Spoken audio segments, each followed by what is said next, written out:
নমস্কার বন্ধুরা, কেমন আছেন আপনারা সবাই? আশা করছি ঈশ্বরের কৃপায় ভালোই আছেন। আজকে আমি বানাবো একটি মাত্র ডিম দিয়ে, দেখতেই তো পারছেন কেকের সাইজ ঠিক এইরকম একটা স্পঞ্জ কেক তৈরি করব। চায়ের কাপে মেপে মেপে দুনিয়ার সবচেয়ে সহজ কেকের রেসিপিতে আপনারা যে কেউ এই কেক তৈরি করতে পারবেন। দেখবেন কেক বানাতে কত সহজ আর খেতে কত মজার। তাহলে চলুন দেখে নিই।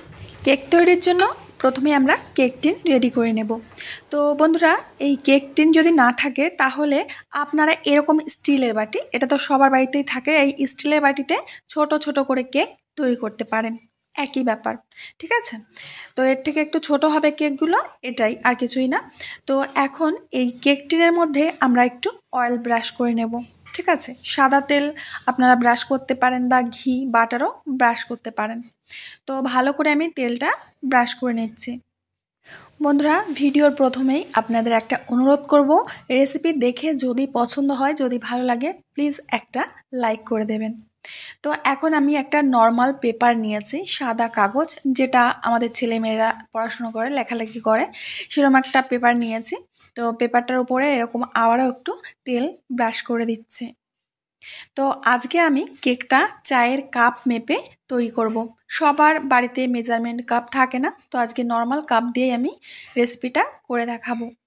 তো সবার প্রথমে একটা মিক্সিং বোল নিলাম। এই বোলের মধ্যে একটা ডিম ভেঙে নেব। আজকে আমি একটা ডিম দিয়েই কেকটা তৈরি করে দেখাবো। তো প্রথমে আমি ডিমটা ভেঙে নিচ্ছি। ব্যাস।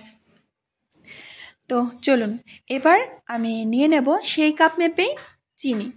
1 কাপ থেকে সামান্য একটু কম চিনি নিয়ে নিচ্ছি। এখন ডিমের সাথে চিনিটাকে খুব ভালো করে ফেটিয়ে নেব একটা হ্যান্ড বিটারের সাহায্যে। আপনাদের কাছে যদি ইলেকট্রিক বিটার থাকে সেটা দিয়েও করতে পারেন, কিন্তু ইলেকট্রিক বিটার তো সবার ঘরে থাকে না, এর জন্য আমি হ্যান্ড বিটার দিয়ে এটা তৈরি করেছি। তো খুব ভালো করে ফেটিয়ে নিতে হবে, মোটামুটি 8-10 মিনিট সময় নিয়ে এই ডিম আর চিনিটাকে একসাথে ফেটিয়ে নেবে। তো এখন সেই কাপ মেপে আমি 1 কাপ দুধ দিয়ে দিচ্ছি।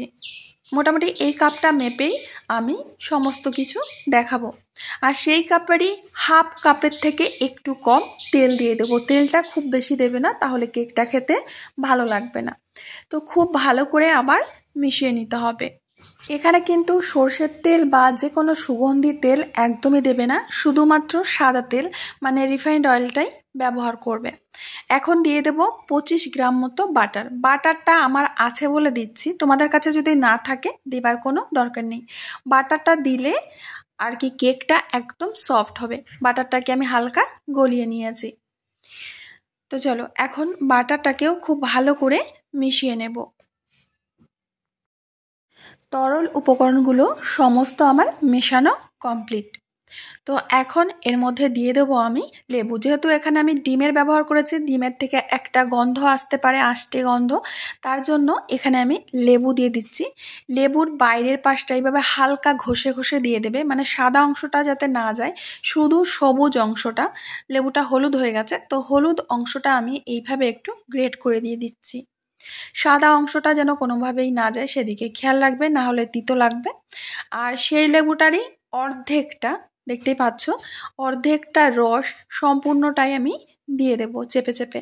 এতে আমাদের কেকটা একদম স্পঞ্জি হবে, সুপার স্পঞ্জি হবে, একদম দোকানের মতো বা দোকানের থেকেও অনেক বেশি স্পঞ্জি। খুব ভালো করে লেবুর রসটাকেও মিশিয়ে নেব। তো চলো, এখন শুকনো উপকরণের মধ্যে শুধু ময়দা। তো আমি এখানে সেই কাপটা মেপেই, দেখতেই পাচ্ছ, সেই কাপটা মেপেই আমি দিয়ে দেবো এখানে 2 কাপ ময়দা। মাপগুলো অবশ্যই ঠিক ঠিক দেবে, তাহলেই কেকটা একেবারে পারফেক্ট হবে। 2 কাপ ময়দা দিয়ে দিচ্ছি, এর থেকে বেশি একটুও দেবে না। আর সাথে দিয়ে দেবো 1 চামচ বেকিং পাউডার আর হাফ চামচ থেকে একটু কম বেকিং সোডা। ব্যাস, এবার শুকনো উপকরণগুলো চেলে নিতে হবে। কেক তৈরির সময় সব সময় শুকনো উপকরণটা চেলে নেবে, তাহলে বেকিং পাউডার বা বেকিং সোডার সাথে খুব ভালো করে মিশে যাবে। তো চেলে নেওয়া হয়ে গেছে। এখন খুব ভালো করে শুকনো উপকরণ আর তরল উপকরণটাকে মিশিয়ে নিতে হবে। এটাও একটু সময় নিয়ে করতে হবে, যাতে ময়দার কোনো দানা ভাব এর ভেতরে থেকে না যায়। খুব ভালো করে আমি ফেটিয়ে নিচ্ছি। এটাও একটু সময় নিয়ে মোটামুটি 5 থেকে 7 মিনিট সময় নিয়ে মিশিয়ে নিতে হবে।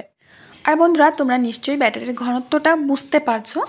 ঠিক এরকমটাই ব্যাটার তৈরি করতে হবে, এর থেকে পাতলা বা এর থেকে ঘন যেন না হয়ে যায়। ব্যাটার আমাদের একেবারেই রেডি। এবার নিয়ে নেব কেক টিন। কেক টিনে এখন আমরা ব্যাটারটাকে ঢেলে দেব একটু উপর থেকে। দেখতে পাচ্ছ, এইভাবে উপর থেকে ঢেলে দেব যাতে বাতাসটা খুব কম পরিমাণে ব্যাটারের মধ্যে থাকে। ঠিক আছে, তো সম্পূর্ণ ব্যাটারটাই আমি দিয়ে দিয়েছি। এবার কেক টিনটাকে ধরে এইভাবে একটু ট্যাপ করে দিতে হবে যাতে ভেতরে থাকা বাতাসগুলো বাইরে বেরিয়ে আসে। আগে থেকেই একটা কড়াইকে আমি প্রিহিট হতে দিয়েছিলাম, মোটামুটি 8 থেকে 10 মিনিট সময় ধরে লো আছে। তো এটা প্রিহিট হয়ে গেছে। এখন এর মধ্যে কেক টিনটাকে বসিয়ে দেব। ঢাকনা দিয়ে ঢেকে এটা বেক হতে দেব লো আছে পুরো 45 মিনিট। তো বন্ধুরা, ঠিক 45 মিনিট পরে আমি ঢাকনাটা খুলে নিচ্ছি। দেখতেই পাচ্ছ কেকটা একেবারে পারফেক্ট হয়েছে। এটা আমার চেক করার কোনো প্রয়োজনই নেই, তোমরা চাইলে চেক করে নিতে পারো। তো এখন কেক টিনটাকে বাইরে বের করে নিতে হবে।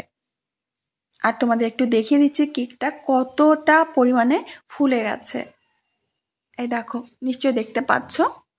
এখন আমি কেকটাকে বাইরে বের করে নেব। ঈশ্বরের কৃপায় কেকটা আমাদের একেবারেই পারফেক্ট হয়েছে। এবার প্রথমে কেকটাকে আমি ঠান্ডা করে নিয়েছি। ঠিক আছে, গরম অবস্থায় কেকটাকে ডিমোল্ড করতে যাবে না। কেকটাকে সম্পূর্ণ ঠান্ডা করে নিয়ে চাকু দিয়ে এইভাবে চারপাশটাকে ছাড়িয়ে নেবে। তো আমি চাকু দিয়ে চারপাশটা এইভাবে ছাড়িয়ে নিচ্ছি। তারপরে এটাকে উল্টো করে দিতে হবে, একদম ইজিভাবে বেরিয়ে যাবে। দেখবে, এই দেখো অনেক সুন্দর হয়েছে, দেখতেই পাচ্ছ।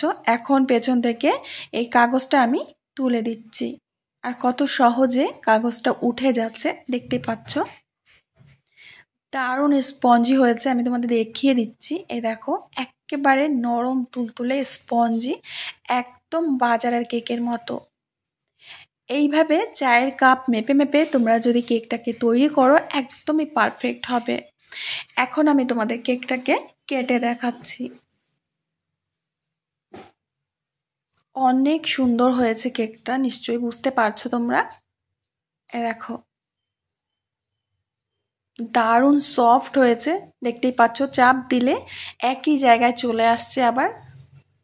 দেখো, দারুণ স্পঞ্জি হয়েছে।